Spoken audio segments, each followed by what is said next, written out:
Reading from Pastor Siva, Lesson 31. What is karma?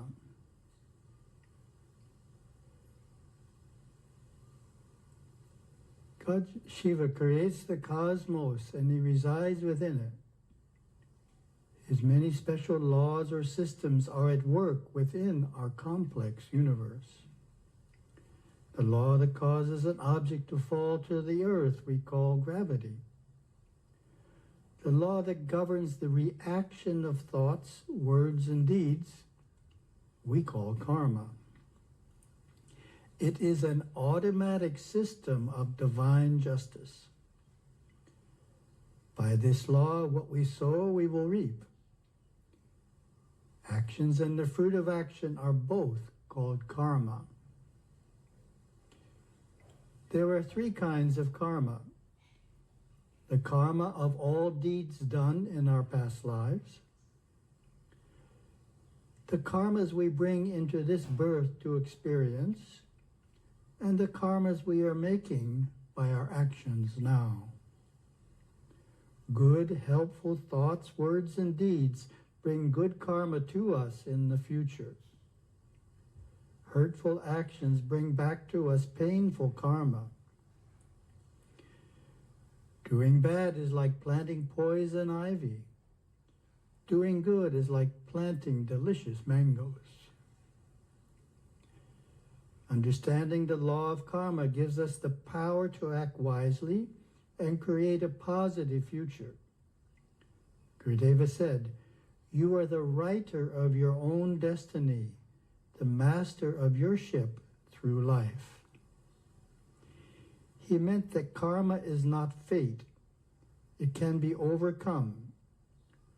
Through understanding the effect of their actions, individuals sooner or later learn to refrain from committing misdeeds.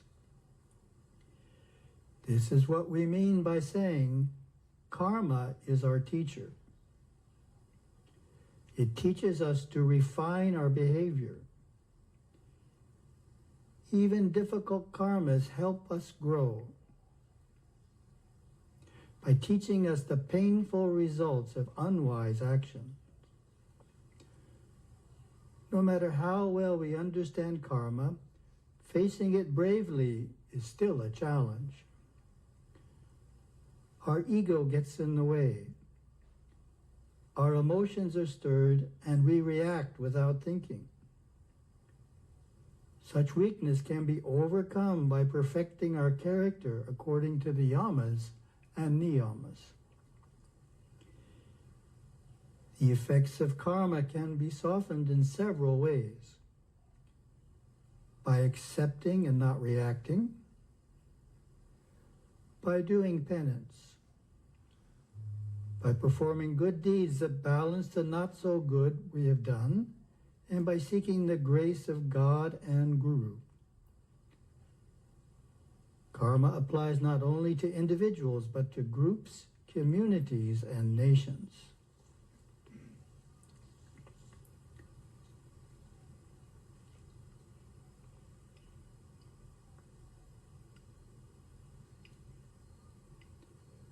One of the ways I used to explain that karma is an automatic system of divine justice is the idea of a computer program that in Western thinking, someone does something and God rewards or punishes it, right? Keeps God very busy. Lots to do. In Hinduism, God has a more efficient system. He wrote a computer program that delineates all possible actions and then gives a reaction for each one. So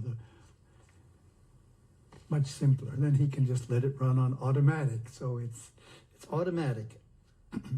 It's an automatic system of divine justice that's there in place. It governs action and reaction, not just the falling of an object, such as the law of gravity.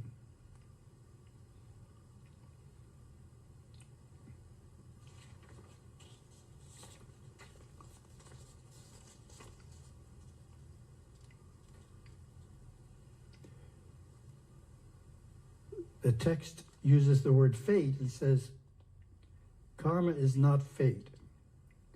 And it says, you are the writer of your own destiny. So we get these English words, fate and destiny. What exactly is the difference? I was researching it, and I had forgotten the most obvious and longest explanation Gurudeva gave it. It's in the Chorale. It's in both versions of the Chorale. Chapter 38 is on ul, which can be rendered as karma.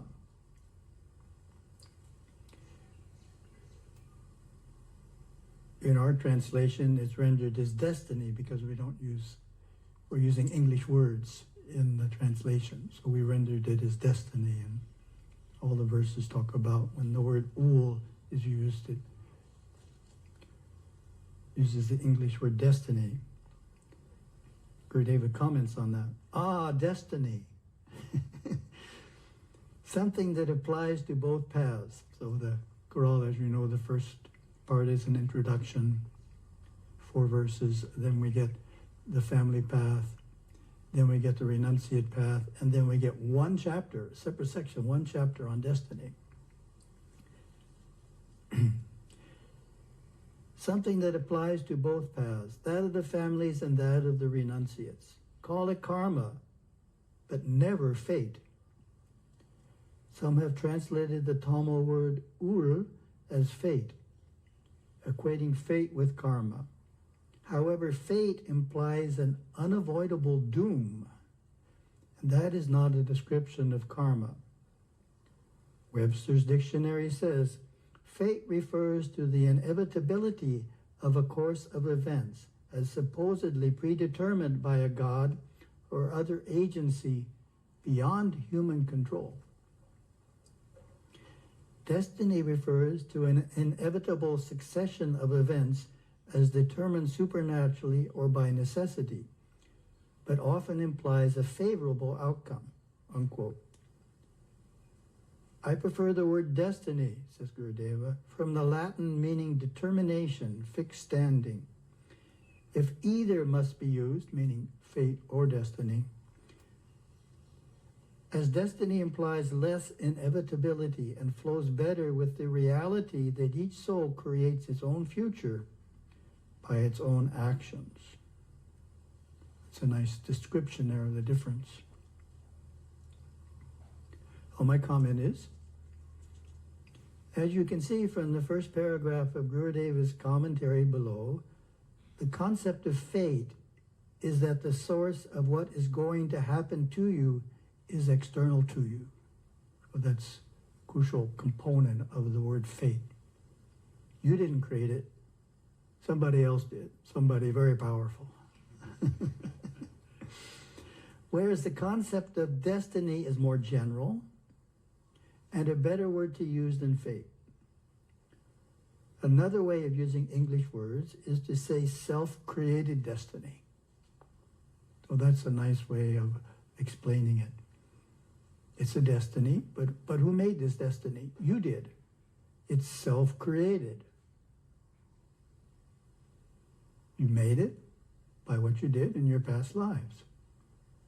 And if you're an old soul, even by what you did in this life, it can come back quickly enough. Using Sanskrit or Tamil, we can use the meaning of karma from the Mind Academy lexicon of a consequence or fruit of action, karma pala. That's the most precise term. Fruit of action. What's happening to us is the fruit of action, or the effect, or the reaction. So the fruit. Something is done, and then it causes the fruit of action. Karma pala, that's called.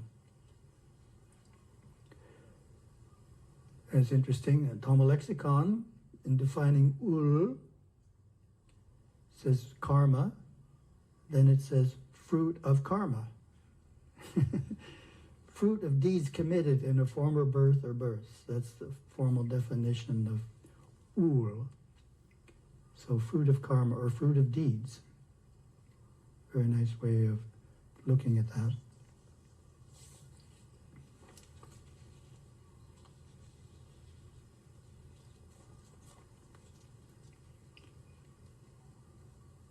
One of the ways that the term karma is used by those who don't understand it is in a fatalistic sense. It's my karma, what can I do? It's my karma, why should I even try? It's not going to work out. It's just my karma that it's not going to work out. A fatalistic sense about karma, that is something that can't be changed. So the lesson addresses that at the end here. It says the effects of karma can be softened in several ways. So the other word we use for softened is mitigated, but this is keeping the word simple. It doesn't even use Sanskrit to describe karma. So mitigation, making less, right? Karma can be softened, mitigated in several ways. Then the simple explanation I use is if someone's in jail serving a 2-year sentence and they get reduced to 1 year because of good behavior. It was mitigated. It was made less. Why? By their current behavior. Their current behavior changed the consequence of a past action. Or even the justice system reflects the law of karma there. How can it be softened, mitigated? By accepting and not reacting.